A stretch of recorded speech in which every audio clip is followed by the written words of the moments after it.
One day, Thomas came to Hilltop Yards fuming. "I have to spend the night here while the doors to my shed are being fixed," he huffed. "Calm down, Thomas," puffed 87546.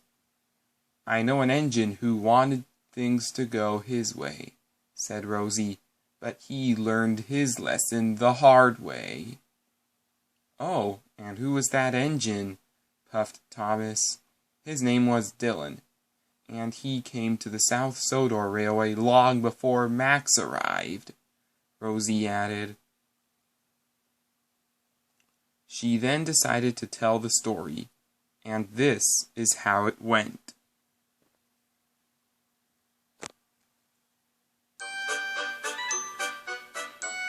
It was another day on the South Sodor Railway, a busy one in fact, I said. Jason was the oldest on the line, and he was something of a grandpa figure to us, I said.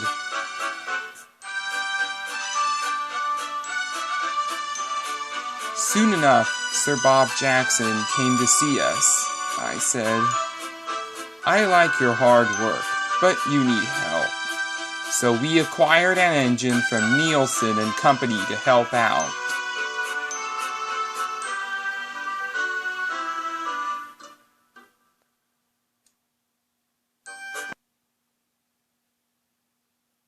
All the engines were excited. The next day, after Randy, Rosie, and Cassie left for work, Jason's fire started burning at the same time a dark red tender engine pulled up to the sheds. "Jason, I would like you to meet Dylan. He'll be in charge of some of the mixed traffic services. Please show him the ropes," said Sir Bob Jackson. "Very well," said Jason. "Dylan, let's get started."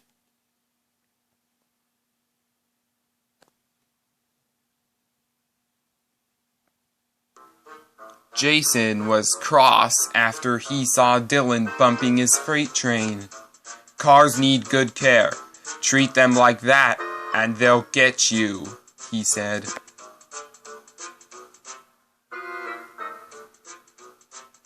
"I don't need to be told how to do stuff by an old kettle on wheels. I want things to go my way," said Dylan. Then he left with his train.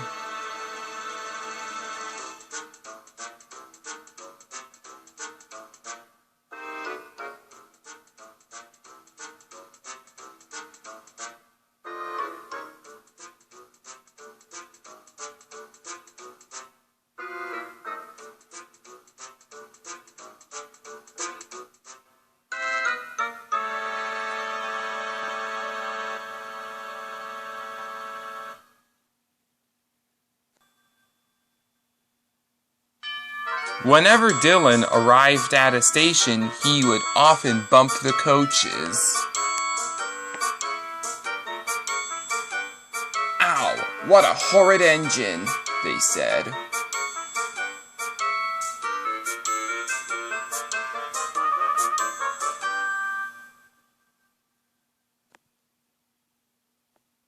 One day, Dylan was coupled up to a coal train at the plant. After all the cars were filled up, he left. But later, he had to stop. "Come on, that blue claptrap is late again," he said. "He'll come through at some point," said the driver. Dylan heard Jason's whistle from several miles away.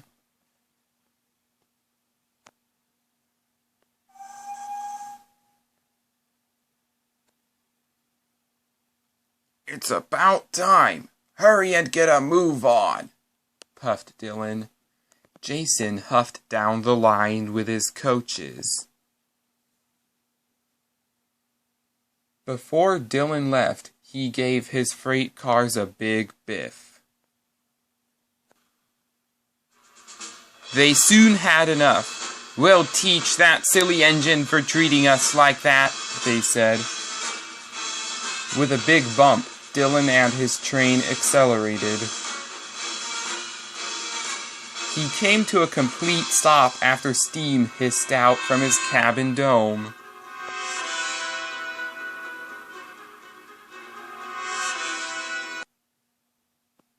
"What's happened?" Dylan asked his driver.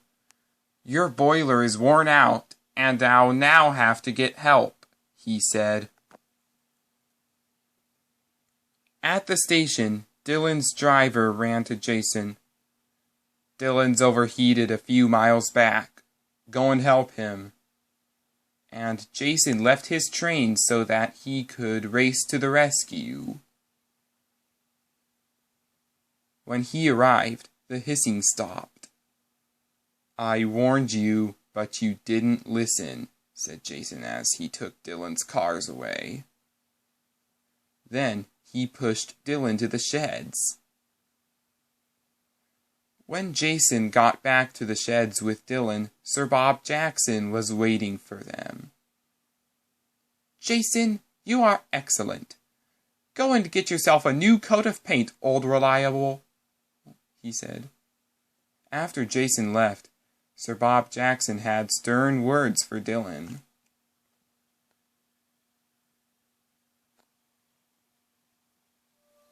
"You brought this all on yourself.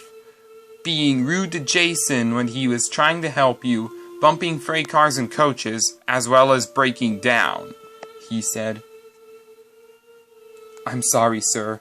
I really am. Honest," puffed Dylan. "If we fixed you, you would have learned nothing from what you went through.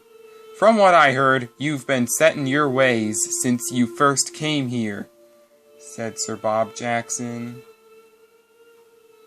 "I will have you sent away for scrap tomorrow," he said. This made Dylan upset. The next day, after Rosie, Jason, and Cassie went to work, Randy was given the grim task of taking Dylan to the scrapyard.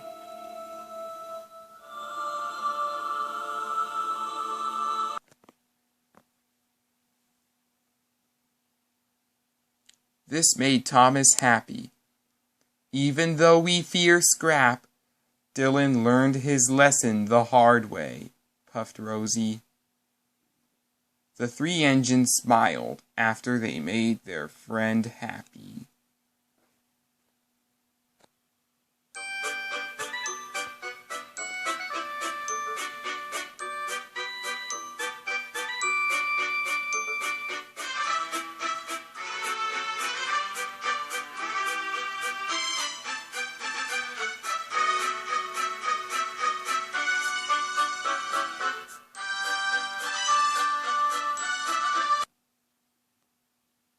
Meanwhile, two crane hooks came underwater to pick up Zach.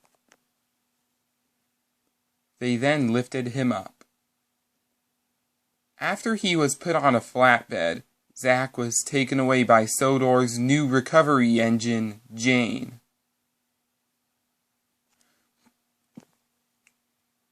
Zach continued to grumble as Jane shunted him into a storage shed. "I hear someone bought you," she said as she left. Zach was happy when he found out that his new owner was P.T. Boomer. "We will form an alliance," said Boomer, "and we're going to work together so I can have my revenge on Rosie for putting me in that stupid river," Zach finished. Then the two laughed very sinisterly.